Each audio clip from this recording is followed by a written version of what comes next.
So yun guys, magandang umaga ulit.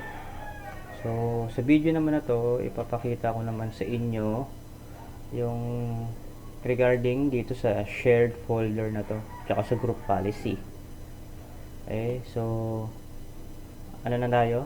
Diretso na tayo para mabilis. So punta ako ng server to Windows Server. Gumawa ako ng partition dyan, shared storage, tapos merong site A PC, site A folder, tapos may mga folder per department, HR, accounting, okay. Tapos dito tayo mag-focus sa site B. Site B, meron tayong finance, may production. So sabihin yan, para dito yan sa dalawa. Okay. So kung production PC ka or production department, ito lang ma-access mo, production folder. Pag finance ka naman, ito naman ma-access mo. Okay, so since ang pang-testing natin ito, Windows 7 production PC, dito tayo mag-focus sa production folder, okay? So ang gagawin ko kasi dito, itong production folder, dapat ma-access na itong Windows 7, okay? So testing natin. So ABC. Testing natin sa Windows 7 kung ma-access niya itong production. Okay, so para ma-testing natin, imamap lang natin yung itong production folder na to by typing yung name ng server natin, HQ DC1, tapos yung name ng production. Okay, so enter lang natin. Okay, so makikita nyo, Windows cannot access this network path HQ DC1 production. Ito yan. Okay, so ibig sabihin wala pang sharing na nagaganap. Okay, so ang gagawin ko, i-share ko na ito dito ako sa server. Sa server ako, i-share ko tong folder na to, properties, sharing. So guys, itong ginagawa ko basic tsaka standard sharing lang to May mga iba pang technique regarding file server or file sharing. Okay, share this folder, production. Sa permission, tatanggalin natin yung everyone para hindi lahat maka-access. So ngayon, ang ilalagay natin dito, syempre, yung production PC na user accounts. Okay, yung mga user lang ng production department yung pwedeng ma-access dito. Okay, so sino nga ba yun? Pakita ko lang muna ulit. So ito, punta ako ng Active Directory. So ito yung production team, department, user. Ito yun. So ilalagay ko lang sila dito. Sila yung ilalagay ko dito sa permissions para ma-access nila tong shared folder nila na production. Okay, so pero bago ang lahat, syempre dalawang user pa lang to, pwede ko sila dito ilagay one by one. Paano kung ang problema, meron na tayong 100 users, 100 prod dash user 100, hanggang 100 na yung mga user dito. So hindi na natin pwede ilagay one by one dito, nakakapagod yun, tsaka hindi siya optimal. So gagawin ko muna dito sa Active Directory, gagawa lang ako ng new group, security group. Okay, ito kasing distribution group para to sa email or exchange server. So pangalanan natin, site B group. Site B group. Mali, pangit yung rename natin. Site B prod. Ibig sabihin yan, production team. Okay? So, yan na yung name ng group natin. So, sa group na yan, double click nyo lang, puntahan nyo yung members. So, walang nakalagay dyan. Walang naka-member sa kanya. Or walang naka-join. So, mag-add lang tayo. Add natin tong dalawa na to. So, i-search nyo lang, prod. Automatically naman, makikita niya yan, itong dalawa. Yan. Control click lang. Select all nyo lang. Then, okay. Yan. Nasa loob na ng apply nyo. Yan. Yung dalawang user natin, nandito na siya sa loob ng isang group. Yan o, di ba? So, punta tayo ng advanced sharing ulit. Tapos, share this folder. Dito sa permission, burahin lang natin yung everyone. Dapat, walang everyone dyan. Dapat yung kung sinong department or user lang ang pwedeng umaccess sa folder. Okay, so, add natin. Kasi imbis na i-search mo si production, tapos ilalagay mo yan sila isa-isa. Ang dami yan. Kunwari, dumami na yung user natin. Diba? Hindi siya optimal. So, i-search lang natin, ito, site B, para isang ano na lang. Sa isang group na yan, apply na yan sa mga user account na naka-member dun sa group na yun. Okay? So, site,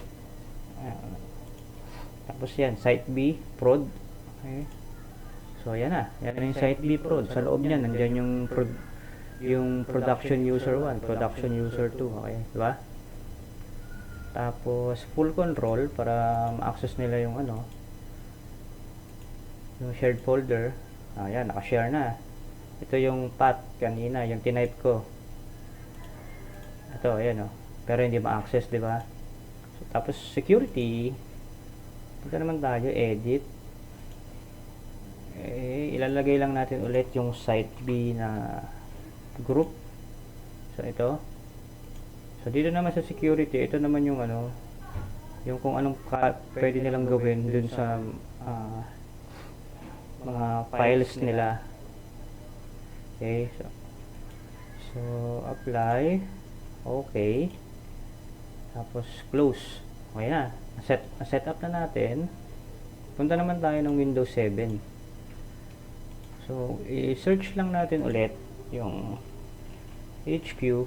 Ayan na, lumabas na na-detect nyo na rin yung finance, pero hindi natin ma-access to. Kasi wala tayong permission dito. Wala tayong permission dito. So, ito lang, yung production folder lang. Okay, so hindi pa rin makontak. Siguro hindi pa nagte-take effect yung ginawa natin dito. Log off natin yung Windows 7. Wait lang natin mag-load ng kaunti. Palabasin natin yung rito. Okay, meron na. So, search lang natin ulit. Ayan HQ DC1 Production. Yun diba? Access niya na yung folder. Production folder. Ayan may finance. Hindi natin ma-access yan. Wala tayong dyan permission. Dito lang tayo may permission kasi production department tayo. Ayan. So, ayan na. Pwede ka rin mag-add dito. Kunwari, journal document. Test. Diba? Nakakapag-add tayo. Pwede mo rin yan i-delete. Okay, so nasi-share na. Na-access na ni Windows 7 yung shared folder dito sa server. Okay. So, tapos na tong shared folder natin. Sa group policy naman, paano naman natin tong group policy? Paano naman natin siya i-connect dito sa shared folder? Anong niya? Anong relation niya dito sa shared folder? So, ganito lang. Punta yung server ng Windows 7. So, punta natin yung computer. Diba? So, wala tayo ditong mga network drive or mga shared storage, diba? Wala. Bukod lang sa drive C. Pero local to Okay? So, ngayon, ang gagawin ngayon ng production PC every time na maglalagin siya sa computer niya or gusto niyang i-access yung shared folder na to, to, ang gagawin ng user ng Windows ng production PC, lagi siya mag-search ng ganito, diba? So hindi ano yon, hindi siya okay para sa production user, okay? So ngayon meron naman magsasabi, pwede naman i-map network drive. So pwede naman to, i-map natin yung network drive. So HQ DC1 production, ayun, na-map na. So ito na siya, diba? Production, ayan na yung folder. Oo, pwede yan. Pero kasi ang mangyayari niyan, itong user na to, yung prod user 1 na yan, paano kung lumipat siya ng ibang PC? So i-map network drive mo na naman. So paano sabihin natin itong user na to, production user 2, umaccess sa PC na to, o gagawin mo na naman to, map network drive. So paano kung marami ka ng user, diba? Gagawin mo yun sa lahat ng PC manually, diba? So nandun na yung terms, pwede mo siya i-map network drive, pero ito yung pangontra dyan, gagawin mo to manually, okay? So kada may mga user, bagong user sa bagong PC, ang ibig ko dun sabihin, may bagong user maglalagin sa PC, lagi mong gagawin yung map network drive, diba? Manually mo siyang ginagawa. May paano kung hundreds tapos or thousands of employee ang gagawin mo nun sa production pa lang yun. Meron ka pang finance, meron ka pang accounting, PC, edi maumay ka. So ngayon ang gagawin ko, gagamit ako ng group policy for automation. So papakita ko sa inyo. So disconnect ko na to. Ayun, na-disconnect na siya. Ngayon, punta ako ng server. Puntahan ko yung group policy management. So konting trivia kung ano tong group policy. Ito, group policy na to, from the word itself, group, maramihan, tapos policy, ito yung mga rules, yung mga restrictions, yung na pwede mong i-apply sa mga computers. Pwede nating i-edit pwede nating i-restrict or i-allow yung mga user settings, computer settings. Yan. Tapos yung policy na to, ina-apply natin yan sa mga user accounts or sa mga computer mismo. Okay, so itong gagawin ko, i-apply ko siya dito sa mga users dito. Okay, so wala nang paligoy-ligoy. Puntahan na natin. So puntahan ko tong group policy management.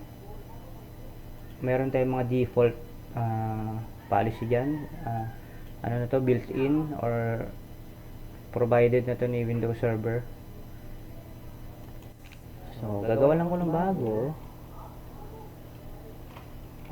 Auto map drive. Okay, yan yung name natin. Tapos edit.